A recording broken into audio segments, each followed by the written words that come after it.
multiple brand names. Yeah, I see a list here.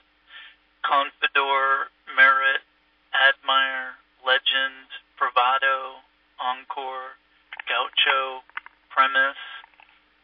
Then there's another list of a similar family, Actara, Platinum, Helix, Cruiser, Adage, Meridian, Centric, Flagship, and then another family, Pristine, TriStar, Assail, Intruder, Adjust.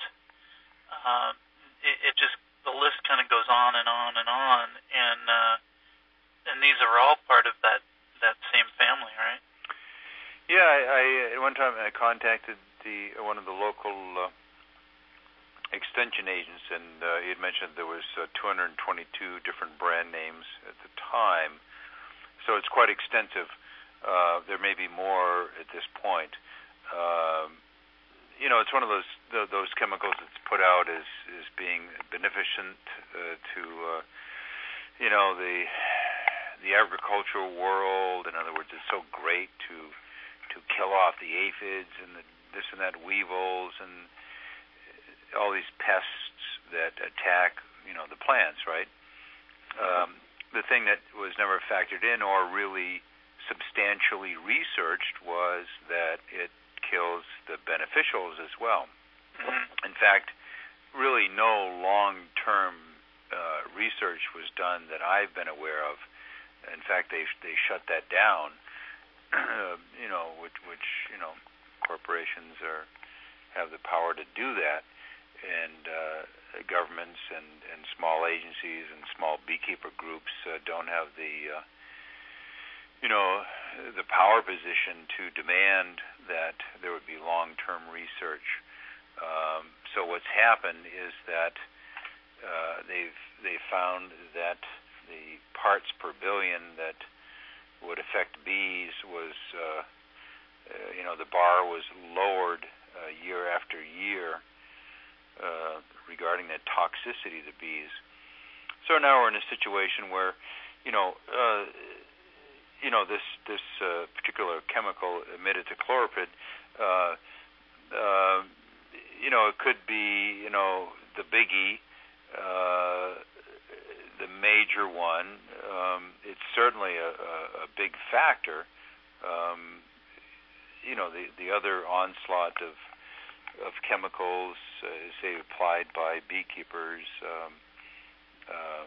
unintentionally wanting to hurt the bees, but nevertheless do, and then the feedings of bees that happens, particularly among bigger operations where they want to feed bees in mass, the high fructose corn syrup, and even sugar, which is not a natural food for the bees, the sucrose, the white sugar. These are all fed to the bees, not part of their natural diet, is certainly going to affect their overall health. As we know in the human realm, when you just feed people, straight sugar or whatever, they're going to come up with such things like diabetes and so forth. So there's certainly going to be comparable things in the bee world, that aren't even discovered yet. But what we certainly could do as a society is to stop the use of these nefarious chemicals that we know affect the bees. There's no reason to continue them on at all outside of the profits of the corporations that produce them. And what do we know about imidacloprid at this point, as far as studies go? And as an aside, this stuff is actually also in the Advantage flea and tick collars, is it not? Or not collar, but the drops that people use on pets.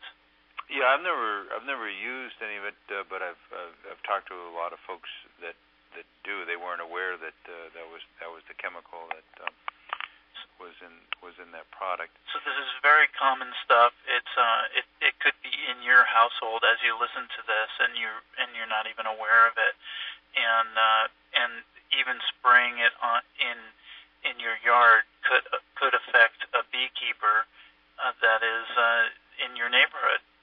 And there were some French studies that they date back pretty far, and to the point where the French government banned this chemical from existence, right? I think it was in 2002.